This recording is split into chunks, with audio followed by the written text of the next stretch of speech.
Okay so कल हमने क्या किया था कि हमने लिस्टिंग तक कर लिया था, राइट। मॉडल लिस्टिंग्स वगैरह कर लिया था। आज एक नया स्टेप लिया, वो था डेटा इनिशियलाइजेशन का पार्ट। मतलब अभी हमें डेटा स्टोर करवाना है अपने मतलब बेसिकली डेटाबेस को क्रिएट किया। ओके सो उसके लिए पहले हमने क्या किया, एक पूरा का पूरा डेटाबेस एक फ़ोल्डर के अंदर सेव होगा, ऐसा समझो। तो मैंने एक फ़ोल्डर क्रिएट किया इनिट नाम से। इनिट के अंदर मैंने data.js एक फ़ाइल क्रिएट की जिसमें मेरा सारा डेटाबेस है। ओके और index.js देखो, और उसी फॉर्मेट में है जिस फॉर्मेट में हमने अपना स्कीमा डिफाइन किया हुआ है, जैसे title, description, image, price, location, country, वो सब सारे। ओके ये सभी। फिर और index.js में इसका लॉजिक डिफाइन किया हुआ है। तो data.js में ये सब चीज़ है और इन सब को हमने सैम्पल लिस्टिंग की एरे में डाला हुआ है। ये सारा डेटा एक एरे के अंदर है और उसका नाम है सैम्पल लिस्टिंग्स। फिर उसको हमने एक्सपोर्ट किया क्योंकि हमको इसको रिक्वायर कर। एक्सपोर्ट क्यों किया? क्योंकि हम index.js में इसका लॉजिक लिखने वाला है। तो module.exports इसको ऑब्जेक्ट की फॉर्म में डाला जिसमें की is my data and value is my sample listings. मतलब ये सब यहाँ पे आ गया in the form of object. इसकी वैल्यू ये है पूरी सैम्पल लिस्टिंग, मतलब ये सब, और ऑब्जेक्ट है तो वैल्यू ये है, तो उसका की भी तो कुछ होगा, तो की का नाम हमने डेटा रखा है। ओके फिर index.js में अभी हमको क्या करना है, डेटाबेस को इनिशियलाइज़ करना है। उसके लिए हमें पहले मोंगोस के साथ कनेक्शन करना पड़ेगा। तो मोंगोस के साथ कनेक्शन किया।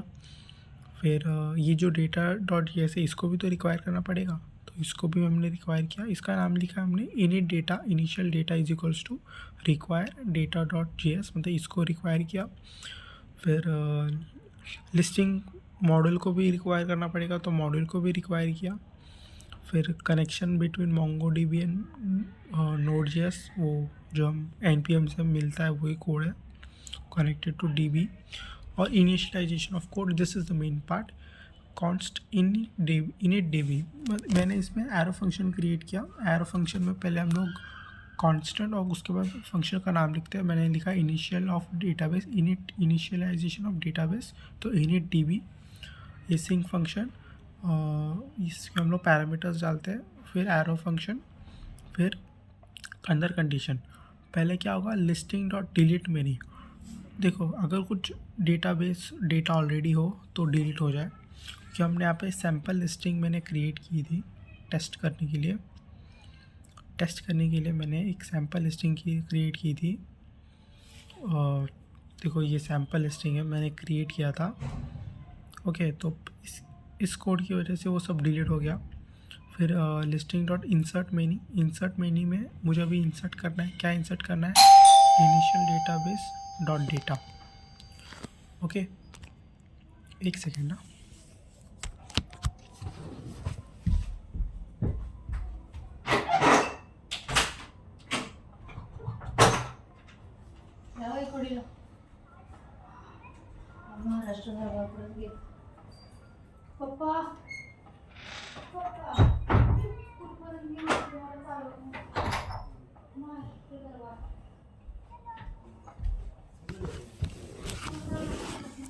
Okay sorry.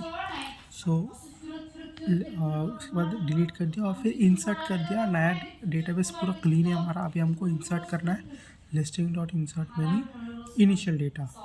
तो ये इनिशियल डेटा डॉट डेटा क्यों? क्योंकि डेटा इज माई की। तो अगर डॉट डेटा करूँगा तो उसकी वैल्यू एक्सेस होगी।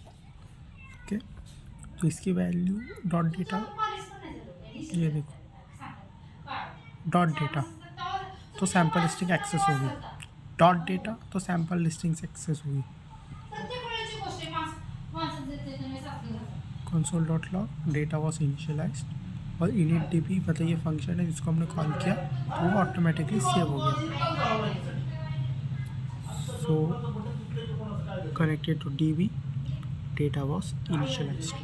हम लोग मोंगोस में भी मोंगो शेल में भी देख सकते हैं।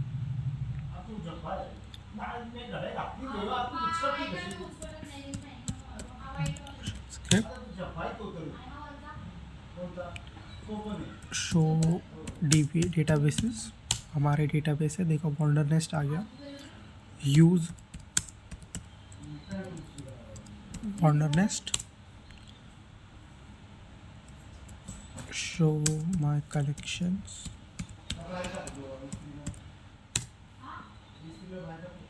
Listings, so db dot listings dot find.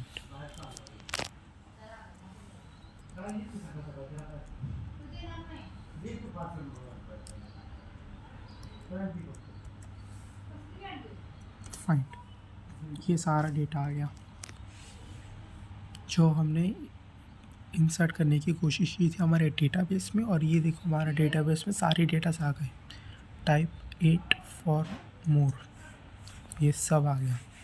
देखो लास्ट में कौन सी कंट्री है, कोस्टा रिका। डेटाबेस में चेक भी कर लेते हैं, कोस्टा रिका लास्ट में था। होप सो आपको समझाओ। ओके, यहाँ पे भी मुझे एरर आया था, टाइम लगा था मुझे रिजॉल्व करने में, बट इस बार हो गया। होप सो आगे एरर्स आएंगे भी और आने ही वाले हैं, बट वो सॉल्व हो जाएगा। Okay, thank you.